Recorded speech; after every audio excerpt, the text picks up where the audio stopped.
If you are new to the channel, then subscribe the channel and press the bell icon for further notification. Okay student, welcome to the first lecture. It will not be first, it will be I think fifth lecture. I will modify it in engineering math complex variable. We will be solving in this fifth lecture.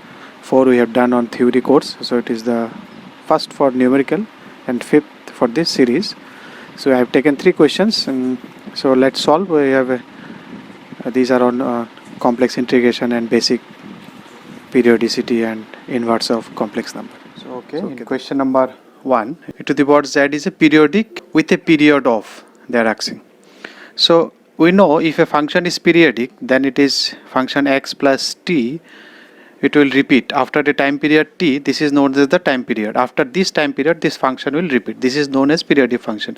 You can take comparison of sine function. Your sine function is like that. So after every 2 pi, it is repeating. The same cycle will again repeat. So this is, so sin x is a function of, suppose this is sin x. So sin x is a period of 2 pi. You can see after what time it is repeating. So this is graphically it represents what is period, and this is functionally represent in terms of algebraic expression how we will represent. If after a time, if you are adding a time period and after that it remains same, original function is returning. You have added this time, but there is no change in the output, the same. So if you add 2 pi, what is the value here? If you add 2 pi, it will come here. Suppose it is 30 degree. So if you add 360, that is 390. So output will be remain at same height. You see the output, this is your output, this height. So here also the same height is maintained. That is known as the output remains same after that if you add that time period. So now here you can see one important property, to the power I theta. We always mentioned the short form cis theta. What is cis? Cis means cos theta plus I sin theta. So this you may come up with, sometimes you have come up with this one.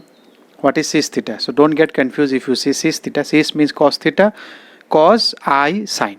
That's it. Cos theta I sin theta. So this is the e to the power I theta formulation. So if I take so I will not go for A and C option because that will give me e to the power theta. I will go for B and D because e to the power theta will give me hyperbolic function. So that will be problematic for me.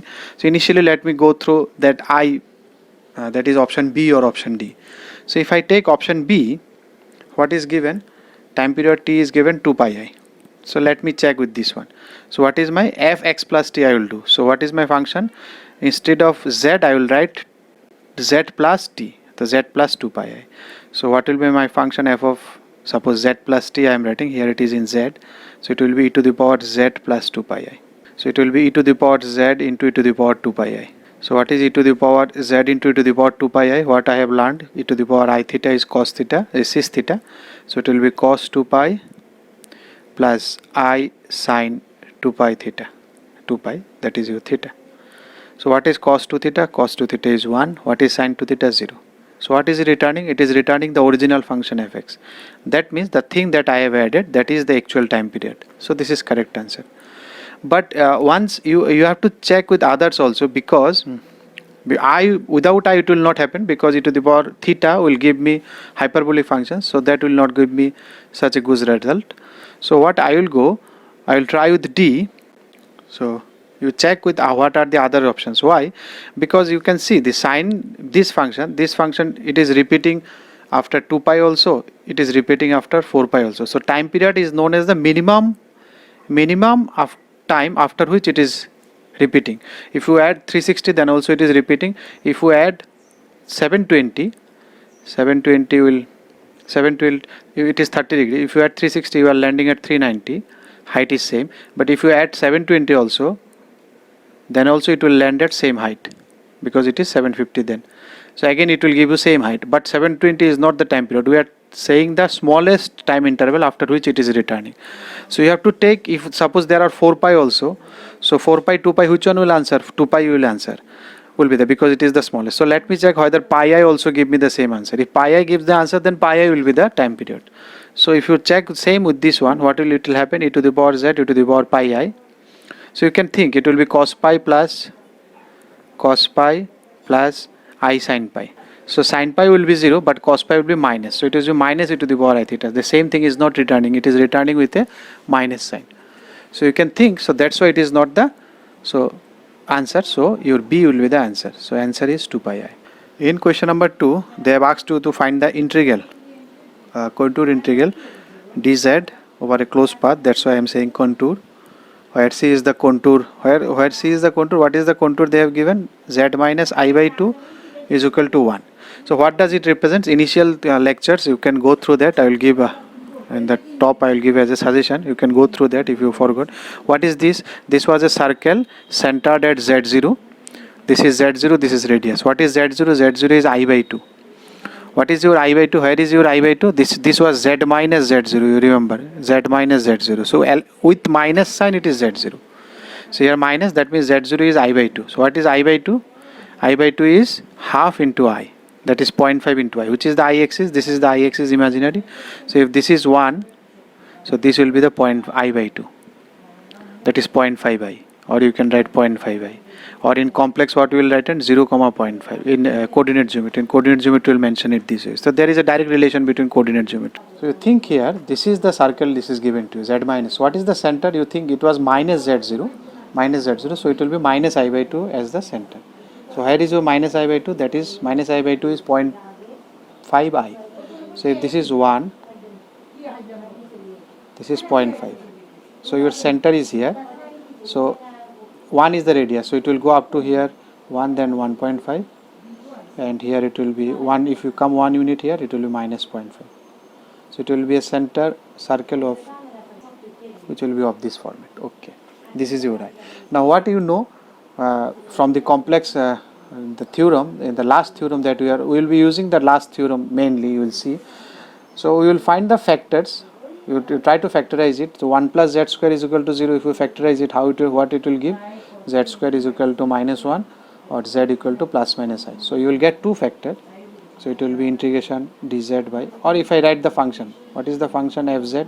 They want to integrate me 1 by 1 plus z square. So what I will write? 1 by z, 1 will be z minus I and 1 will be z plus I. So check the poles. The poles are at minus I and plus I. So let me mark the pole. So what will be minus I and plus I? Plus I is this. So there is a pole here. Plus I is here. And what is minus I? Minus I is. So we will not consider this because we are bothered about this area only. So you remember what was the theorem?